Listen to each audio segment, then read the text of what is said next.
around. Okay. Okay, so I don't know that I'll be able to get through all of, whoops. Oh, okay. I don't know that I'll be able to necessarily get through all of chapter 5, but we'll do what we can do. So let me share this again. So hopefully you read chapter 5, maybe haven't done the assignment or anything for it, but you at least have a little bit of a background of what chapter 5 is about, which is cellular membranes and then kind of the fluid mosaic model. So if you remember, the cellular membrane is selectively permeable. That's a really important term to know about the membrane. And it is selectively permeable because it has a lot of phospholipids that are embedded in it, but then also it's made up completely of phospholipids, so that those phospholipids are both hydrophobic and hydrophilic. They like to touch water, and then parts of them hate water. So they're called amphipathic. They're both sides. And if you look at an image of what one looks like, the outer heads are hydrophilic, meaning that they are okay with touching and being around water, but the tails are hydrophobic. And so they'll flip down and the tails will touch, leaving a hydrophobic center and a hydrophilic outer edges. And so we consider the membrane, it's called, it's considered fluid. So it's called a fluid mosaic model because it has all these proteins inside of it. It keeps the membrane kind of fluid. So you see all those big purple blobs. Those are different types of proteins. And there's also cholesterol in the membrane. There are carbs that are attached to some of the proteins that stick out. There are proteins that go through the membrane and then others that are just attached on the outside. But the fact that there are things all throughout that membrane allow it to be fluid. So those proteins can, and even the cholesterol can kind of move and shift around, and they're not necessarily stagnant. And that's why it's called a fluid mosaic model. So they generally they move sideways. Sometimes they can flip flop, but usually they're just kind of shifting around within the membrane a little bit. And the speed at which they do it just really depends on what the protein is. So the temperature also affects how fluid the membrane is. So when something gets really cold, the membrane becomes more solid. And when it's very, very warm, the membrane will be a lot more liquid. So it's like, think about butter. When butter is sitting out at room temperature and it's warmer, it's more of a liquid form. It's easier to spread versus sitting inside of the refrigerator. It's a lot harder for that. It's a lot harder for you to spread the butter. And then also the fluidity, in addition to temperature, is also reliant on how many unsaturated hydrocarbon tails you have. So if I flip over to this one, the A on the right-hand side is much more fluid than the one on the right-hand side because you have these kinks. So every time there's a kink, a double bond in your hydrocarbon tail, then it makes it more fluid. It pushes it away from its neighboring hydrocarbon. And so that allows it to be, those are unsaturated fats. There's actually less fatty acids all bound up together than there are with saturated fats. That's why unsaturated fats are better for your diet, because you're actually consuming a little bit less calories. Cholesterols within the membrane also affect its fluidity, but they do it in different ways. So when it's warm, the cholesterol restrains the movements of the phospholipids. So it's almost opposite of having the unsaturated and saturated fats. When it's really cool, the carbohydrates that are embedded in the membrane actually help it maintain fluidity. It keeps them from being too tightly packed and becoming too cold. So cholesterol is not a great thing to have too much in your diet, but it's something that's necessary because our cells need the cholesterol to help with that fluidity. So B down there at the bottom is your cholesterol in there. So when things are warm, it keeps it from being too loosey. And when it's too cold, it keeps it from being too hard packed. And then the different types of proteins that are in the membrane, there's different types. So integral are integrated, they penetrate through. the membrane, and they usually stick out on one end or both ends. And then peripheral proteins are just stuck to the outside of the membrane, but they don't actually embed inside of it. So integral, think integrated, peripheral, totally on the periphery, only on the outside. And a lot of times those peripheral proteins will form an alpha helix, like you saw with the different structures of a protein, the secondary, primary, secondary, tertiary, quaternary. So by making those alpha helixes, though, they actually make these little tunnels and funnels that we'll talk about when we talk about the membrane functions and how they can move things across the membrane.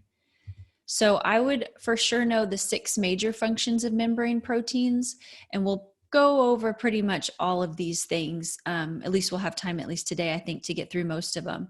But they transport things across the membrane. They're involved in enzymatic activity, which we won't really talk too much about until chapter 6, I think, is when we talk about enzymes, 6 or 7, somewhere in this unit. Signal transduction, so they're transmitting signals across the membrane. Cell-to-cell recognition, joining the cells together and then attaching that cytoskeleton to the extracellular matrix. So the peripheral proteins have a lot of important functions. And in your book, figure 5.7 is a good explanation with good pictures to kind of illustrate what those functions are.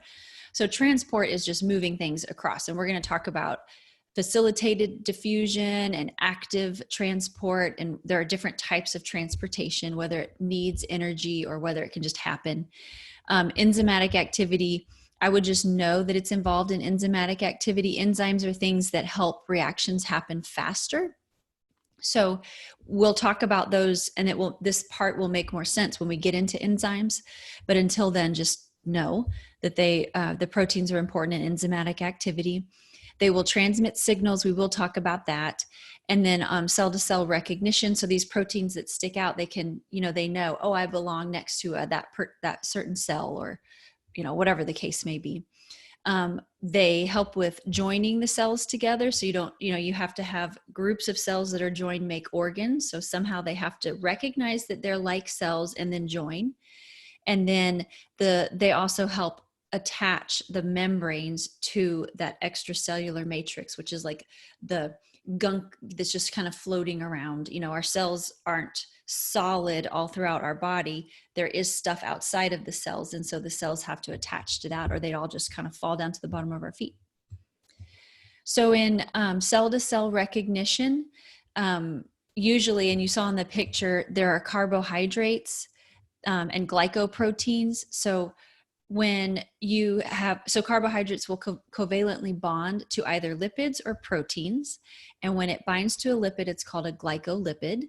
And when it binds to a protein, it's called a glycoprotein. And more often the carb is going to bind to proteins, so they can do some communicating. They recognize each other by binding, they grab on, they reach out, shake hands essentially, and recognize that it's a like cell, or, it belongs there. It's not a bacteria or a virus or a cell that's dying that it shouldn't associate itself with.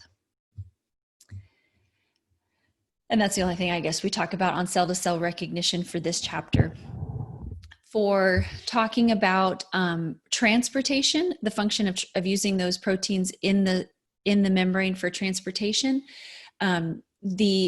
remember that our membrane is selectively permeable. It allows some things into the cell and some things out of the cell, but not everything. It doesn't allow everything to be out. And the reason for that is because it has that hydrophobic part to it.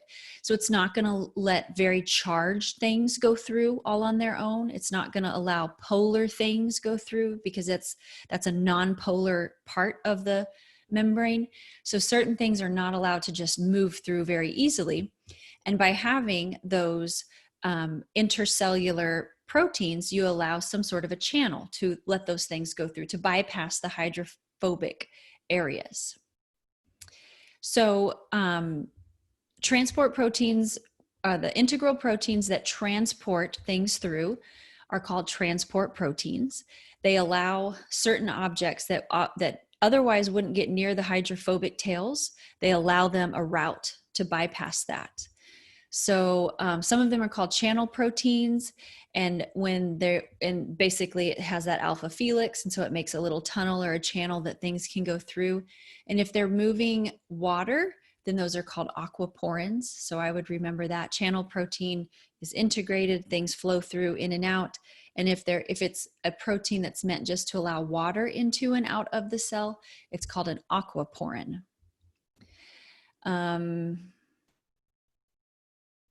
What is this slide about? Other transport proteins called carrier proteins bind to molecules and change the shape. Oh, let me see. There's an image somewhere that really should be with this slide. So some carrier proteins sometimes will like bind to something and they change their shape and they want to spit it through. So that's another type of transport protein. And it's more specific because something binds to a certain part of the protein.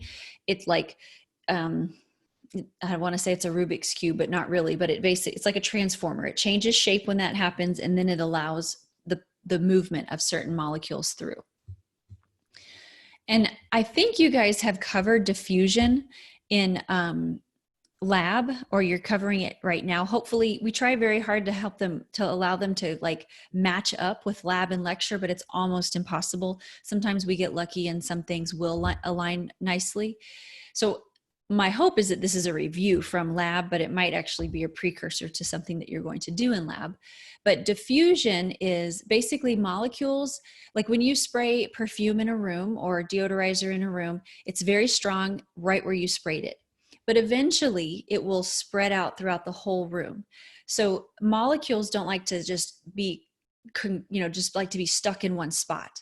They like to spread out and equalize themselves. And diffusion is what that is. It's the tendency of molecules to spread out evenly in space. And they do that in the air, but they'll also do that inside of your body or inside of cells. When it gets to the point where you have those things, you never hit an equilibrium does not mean that those molecules are not moving. It just means that you have equal amounts moving across a membrane, as inside and outside of the cell. So when you spray a deodorizer in the house, or you have a candle going, when the whole entire house smells real similar, it's because you have equal amounts of that candle odor floating from the corner of your house over to the other corner. It's not that it's all stuck in, it doesn't go like in a big smog ball and just bounce around your house. It spreads out evenly and then doesn't just stay still, it continues to move. So I took out most of the videos in here because I knew that we were kind of going to be short on time for this review.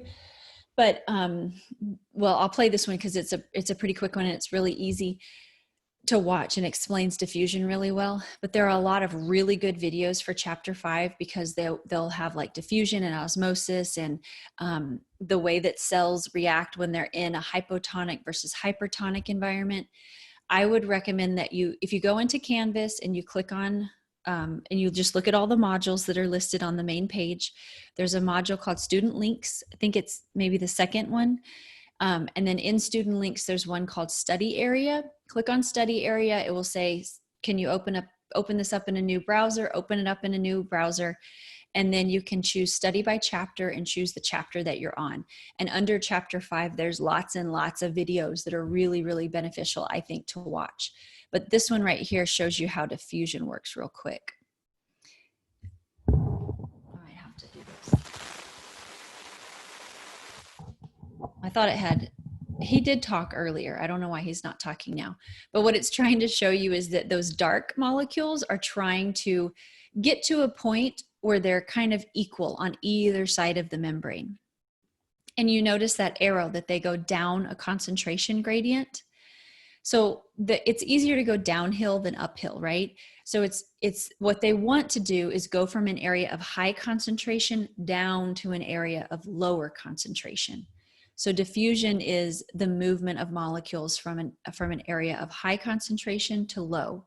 And inside of our cells, they're diffusing across the membrane from where they're crowded, inside or outside, to the point where they're even on either side. And when they hit equilibrium, it's not that those molecules are not moving anymore, like it's not stuck like this image. They're just equally going, one goes across at the same time another one does. So there's an equal movement forward and backwards. So in these images, looking at the top image, you have basically what they're trying to show you is pretend like you have usually the image is a U-shaped like tube, and in the very center at the bottom of the U is a selectively permeable membrane. And on one side of the tube, or in this box, you have all these little molecules of something. And this selectively permeable membrane will allow the molecules to move over. And so since they're concentrated on the left-hand side, eventually they'll start moving over into the right-hand side. But you notice that there's equal movement back and forth once you hit equilibrium. So same number and same concentration of molecules, but there's equal movement back and forth. And then if we were to complicate things and add another element, so on each side of your semi-permeable membrane, you've got yellow on one side and purple on the other side at the bottom three pictures. The yellow wants to go over where there's no yellow, and the purple wants to go over where there's no purple. And so they just gradually move across down a concentration gradient until they equalize and equal themselves out. So diffusion is the movement of molecules. And I already really said this. So when they move down a concentration gradient to where it's less concentrated, and this is passive transport. Passive meaning that there's no energy that has to be put into it. The membrane allows the movement of those molecules. So we have no energy input. Passive transport means no energy. Diffusion means molecules are moving. Osmosis means that water is moving. And so you have a membrane that doesn't allow the molecules to come across. Instead, you allow water to come across. And our cell membranes are selectively permeable for certain substances, allowing water to enter or leave the cell in reaction to how concentrated something is inside or outside of the cell. And again, the water will move from an area of lower solute concentration to higher solute concentration, which is opposite of the way you're thinking probably for diffusion. And the reason is because the water, the molecules can't move, only water can. So where it's concentrated on one side and not so much on the other, the water will move across, making it more concentrated on this side, but less concentrated on that side. So that's where you usually see those U-shaped little tubes. So our membrane down here in the middle of the box only allows water to move, not these green molecules. And so since it's more concentrated on the right-hand side, it's a higher concentration of the solute, or the green molecules are the solute. The water is going to move to the right-hand side. So the water moves down on the left-hand side and it fills up on the right-hand side until the solute concentration is equal. So it's like if, let's pretend like you get half and half tea, and inside of your cup, you have this semi-permeable membrane where water can move in and out. Well, the sweet tea has a higher solute concentration than the unsweet. So water is going to leave the, well, let's say you have, okay, that's a bad example. Let's say that one side is like the 100% sweet tea from Bill Miller, and the other side is half and half sweet tea. So you have the same kind of solute on either side. It's just more concentrated on the sweet tea. So water is going to leave your half and half tea and move into your sweet tea until it's like the half and half is. So you have less water, that becomes sweeter. Over here, it becomes less sweet as it was until they're equal. So water moves, not molecules with osmosis. It's only water that's moving across the membrane. And I always throw this in here because this was a poster that was up in a middle school classroom when I was a kid, and that's totally incorrect. It really should be, I'm learning by diffusion instead of osmosis, because osmosis is the movement of water. So there's nothing, if knowledge was a molecule, it's not coming into Garfield. Only water is going to be leaving him to an area of higher concentration of education there. So osmosis is important in your cells because you have to maintain a certain water balance. So tonicity is the ability of the surrounding solution to gain to cause a cell to gain or lose water. So when you're in an isotonic solution, it's the same concentration inside the cell as outside. Iso equal.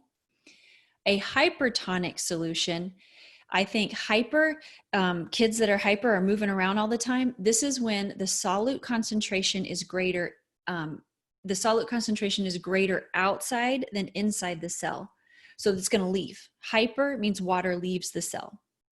Hypotonic is the solute concentration inside the cell is less than, outside the cell, is less than inside the cell. Hippos are fat. The water is going to go in and your cell's going to get really fat. So hyper, water wants to leave. Hypo, water wants to go inside.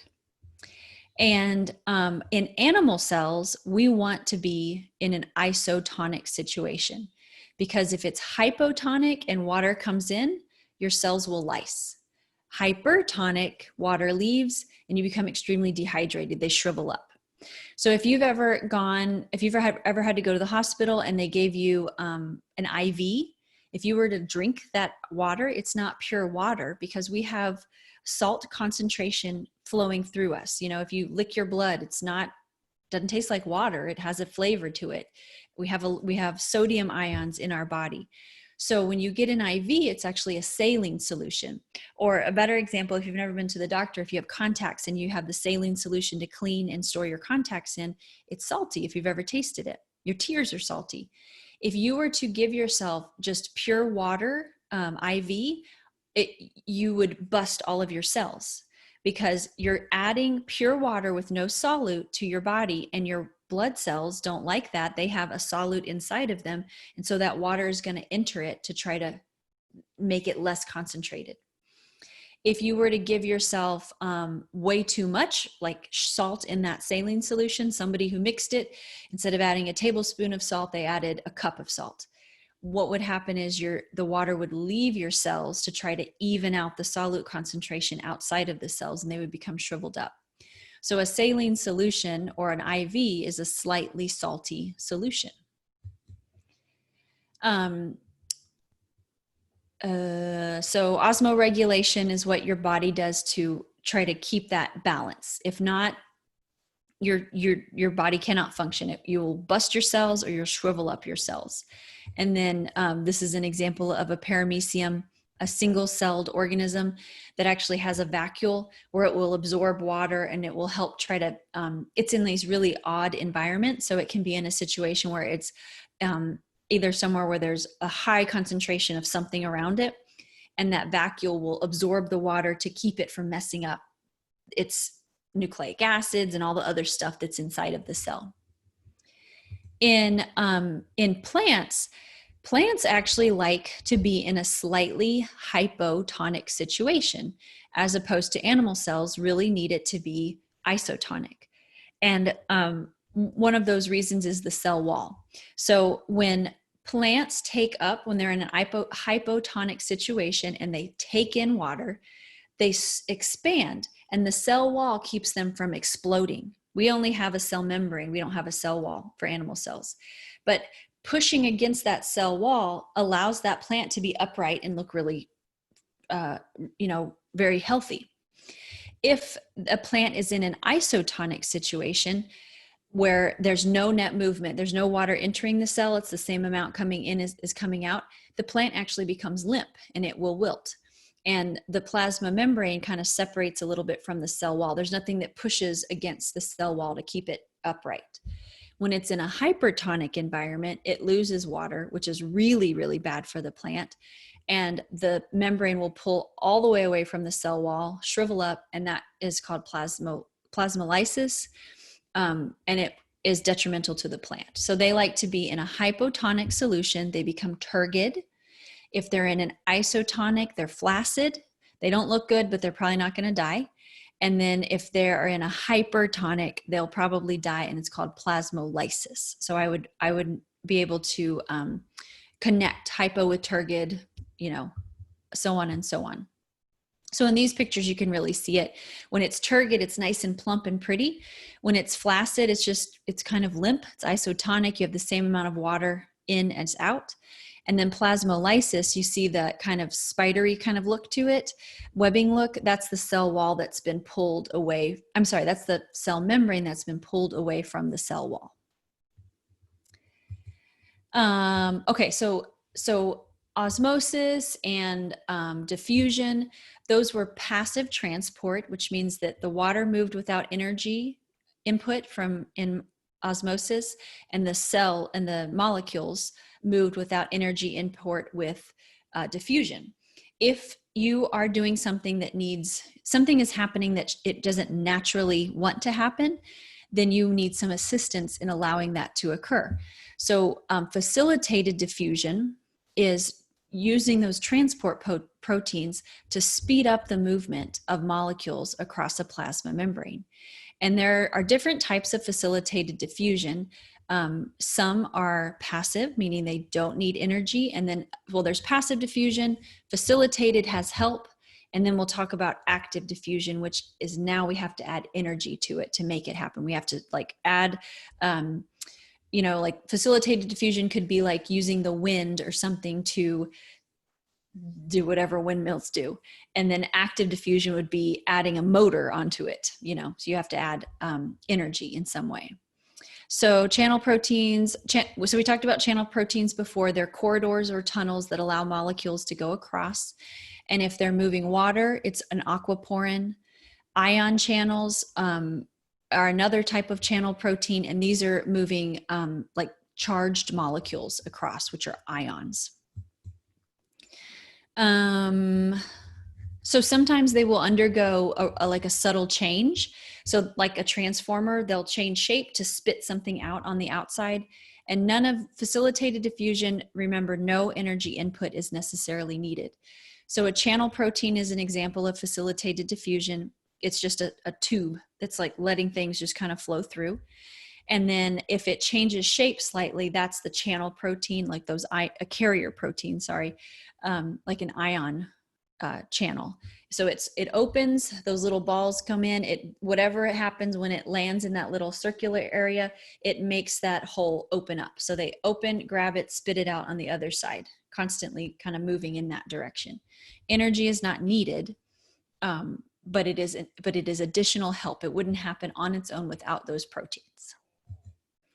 Whereas active transport needs things are going across a membrane against whatever it wants to do. So with facilitated diffusion, they're still moving from an area of higher concentration to lower concentration. It's just happening faster because there's a protein to allow it to happen. With active transport, it's the opposite. Active transport happens when it moves molecules across a membrane in a way that they wouldn't do naturally, and they need energy to shove them across that membrane. So they're moving against their concentration gradient, and as a result, energy is needed. In our cells, ATP is our gas. That's our energy. So one good example of an energy, an active transport example is the sodium-potassium pump. So it exchanges sodium for potassium across your plasma membrane in animal cells. And I wish this was a little bit bigger. I'm going to actually make it bigger for you to see slightly. So the sodium needs to be taken from inside the cell, the yellow area or peachy area, into the blue area, which is outside the cell.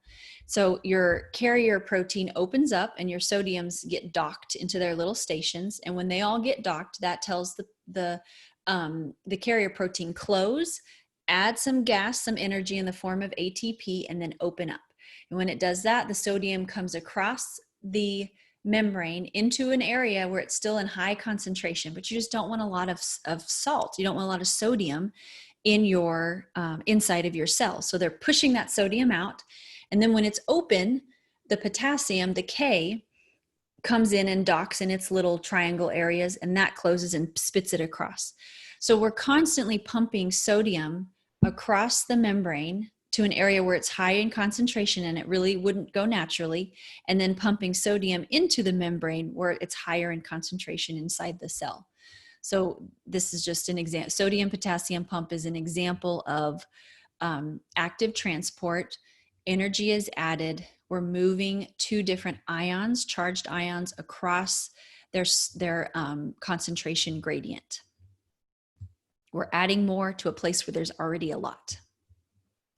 So this is a really good, this figure 516 is a really good, and it's like the quintessential example of passive versus active transport. So there's three types of passive transport: diffusion, or facilitated diffusion with either a aquaporin or a channel protein, or the carrier protein. So we have passive transport just across the membrane. You have a channel protein that shoves it through, makes a slide, and then you have a carrier protein that grabs it and pushes it through. Active transport is where you have to add energy in the form of ATP to push things across their into their same concentration gradient. So they're going against what they want to do. With passive diffusion, they're going from an area of high concentration to low. Active, they're going from low to high, and they don't like to do that. It just doesn't make sense. It'd be like spraying deodorizer in your house and somehow forcing it all to be in one corner. It just won't, it doesn't happen in nature like that. So when you do active transport and you move those molecules across a membrane where they don't want to be, sometimes you can develop what's called membrane potential. So you're developing a voltage across the membrane, and we can use that for energy. I want you to see the picture first and then see the words. So in a proton pump, you're adding energy and you're shoving hydrogen across the membrane outside of the cell. You're shoving from a low concentration to a high concentration. And when you do that, you develop this huge positive voltage on the outside of your cell. And because you have so much of a high voltage on that side, it really wants to even itself out, negate that, and it wants to move more hydrogen back across. So a proton pump paired with some sort of a co-transporter shoves hydrogen across. The hydrogen builds up and you have this giant positive charge. And so this transporter will move the hydrogen back into the cell, but at the same time, it grabs onto sucrose at the same time. And it forgets. Sucrose wouldn't like to go across on its own. It can't do it on its own at all without some sort of a integral protein.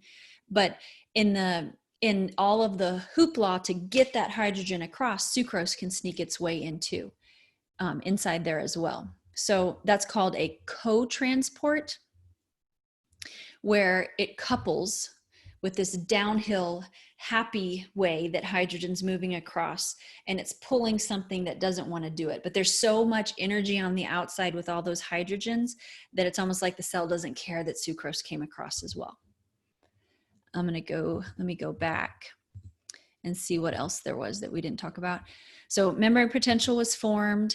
It made a gradient, an electrochemical gradient, and it produced a chemical force or an electrical force to move hydrogen back. So it's a electrogenic pump. And in the example that I showed, it was a proton pump because hydrogens are protons. They have one proton. They have that positive charge. And then co-transport, they're doing it together. Okay, so what was explained in passive and active transport is really moving a single molecule, or in the case of like active transport, it might be that you would have maybe 3 of those sodiums and 2 of those potassiums moving across, but it's generally pretty small amounts of these molecules moving back and forth. When you have a situation where you need to send bulk items across a membrane, that occurs by exocytosis and endocytosis. And because bulk is moving across, you need bulk amounts of energy to do it. So if you're asked, which which scenario requires the most amount of energy, and it's like passive diffusion, channel ion, active transport, or endocytosis. Endocytosis is always going to beat out active transport. So exocytosis means they want things are going to be leaving the cell. Exo, exit. So it's exporting stuff from the cell. And endocytosis is taking things from outside the cell in. So endo, inside, exo, out. There's only one type of exocytosis, but there are 3 types of endocytosis. There's phagocytosis, pinocytosis, and then receptor-mediated endocytosis. So in phagocytosis, the cell membrane is actually reaching out and eating and grabbing. So they've made a mouth or a hand, and they've reached out, grabbed, and pulled in. So that's that very far left-hand picture. In pinocytosis, basically it's just pinching. The cell membrane kind of pinches, folds down, and then it just pinches over, and you end up with this little bubble of whatever it is that it's collecting. In receptor-mediated endocytosis, it's kind of like pinocytosis, where it's pinching in, except there are these little receptors on the outside that are picking up specific things. So like in the case of pinocytosis, let's say that really what they're trying to get are only the green molecules, you're going to end up with other stuff as well.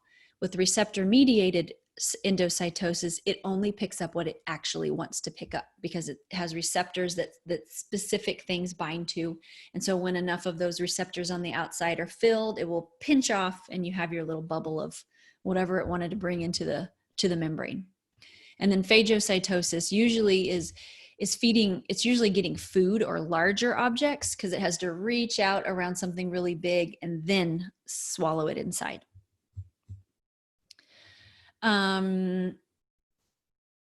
So cell-to-cell communication allows the cells of your body to coordinate activities. And it's usually the plasma membrane is very much involved in this.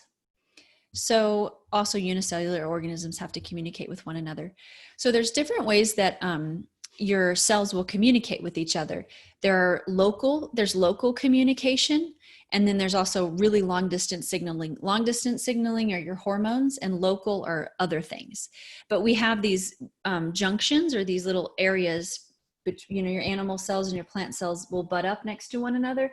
But in that space where they are adjoining, you can have these little gaps where they can share information and talk to one another. And I think it's coming up here.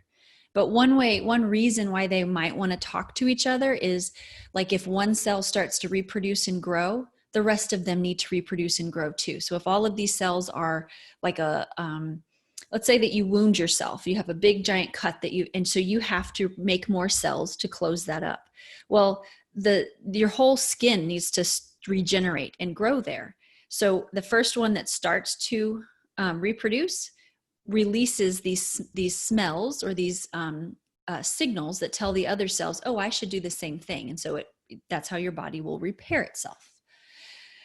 And then there's other reasons why they would talk to each other, but that to me, I think is the easiest to understand. So when they're traveling short distances, that's called paracrine signaling. Not pancreas, but paracrine signaling. And so you have your main cell, your signaling cell, that just spits out these signals. They can't talk to each other, so they're spitting other signals out, and the cells around it pick up on it and say, oh, that's telling me that my neighbor is reproducing. I need to do the same thing. So that's paracrine signaling. I'm sure that has some relation to paracrine falcons, but I don't know about what those falcons do to connect that. Other fairly local signaling is electrical signaling, which is like your nervous system, involves your nervous system. So let me show you the picture of it. So your nerve cells are kind of funny. They're kind of like, you think of your arm in your hand. So your nerve cell is your body. That's where your nucleus is. And then nerve cells have these long axons, these long arms, and at the end of it, a little pod. So they reach out And the signal is produced inside of the nerve cell. It moves along the nerve cell, down the arm of the nerve cell, and then it secretes, touching the target cell, and the target cell reacts. So something hits the nerve cell. Maybe it's, you've touched something hot and your brain recognizes it as hot, and it sends these signals from nerve to nerve to nerve to nerve down to your muscle in your arm, telling your arm muscle to contract, those cells to contract, and you to move your hand back. So synaptic signaling involves nerve cells, and the signal that they release is called a neurotransmitter. It's an electric impulse that tells the muscle to do something, or the group of cells to react in some way. It makes all those little cells contract, which makes your muscle move, which makes you move your hand away from whatever object was so hot. If they're transmitting signals long distance, they do so with hormones. So we think of hormones like when you hit puberty, you have hormones coursing through your body, but we have lots of other hormones that produce other reactions in our body, not just puberty type things. So with your hormones, you have an endocrine system. Endocrine signaling is what it makes. And generally, most of that comes from like your pituitary gland or certain glands in your head. The ones that are like more sexual hormones, puberty hormones, are those hormones like in the ovaries or the testes. So wherever the endocrine system is, it's releasing these hormones, and those hormones get into the bloodstream, and then that gets spread to other parts of the body to make things happen. So like you have a hormone that leaves your brain that tells your ovaries to start to mature, and all of those cells that are attached that make up the ovaries are all going to react in some way. So endocrine or hormonal signaling travels throughout your body, and generally it affects many, many, many different cells. So you hit puberty, hair starts to grow, the body starts to change, fat starts to be deposited in other areas. In boys, their voice will change. So all of these different things that aren't necessarily connected or touch one another are being affected because the hormone spreads all over, affecting multiple groups of cells and muscles. And I would know the 3 stages of cell signaling, kind of pretty simple. But this guy, Earl Sutherland, was studying epinephrine, how that acts on the cells. Epinephrine is like your fight or flight. You are able to do things that you wouldn't normally be able to do. You get really stressed out and you have a lot of epinephrine that's flowing through your body. And so he found through that study that there were 3 stages to cell signaling, which are really common sense. One is that the cell detects it, it receives it, then it has to translate it, which we call transduction. It translates what it means, and then you're inside of your cell, you have a response. So reception happens outside the cell, transduction happens through the cell, and the response is inside of it. So on this image, you can see there's a signal molecule which grabs onto the receptor, a protein there. The signal makes its way inside. So reception happens through the membrane. Transduction happens in the cytoplasm. It's just this, it's usually a snowball effect, a cadence of changes, and then a response occurs. So I would know what happens first, second, and third, and then also where they occur. Reception is outside into the membrane. Transduction is inside the cytoplasm. Cytoplasm is what's the glue inside your cell, and the response is also inside of the cell as well. So I am going to do this one, and then this gets us through most of all of the sections that you have to know for chapter 5, but I'm going to stop after this slide because then we get too much. I would go longer than I want to without a good stopping point. But I guess it's just maybe like section 5.6 and only really half of that you'll have to look through on your own. But basically when the receptor, when the signal molecule binds to the receptor, it's generally very specific. It's not, the receptor is not just picking up random things. It is specifically picking something up. It only has the space or the shape to allow it to come in. So a round block won't go into a square hole, right? So it only receives certain objects. And when it is very specific like that, the signal molecule is called a ligand, so I would just know that term. But when it is really specific like that, when the ligand binds, it changes its shape, and that allows for the transduction to then happen. The shape changes, and that causes that cascade of events that occur for the reaction, the response to occur. Okay, so I'm going to let me stop sharing. I'm going to stop recording.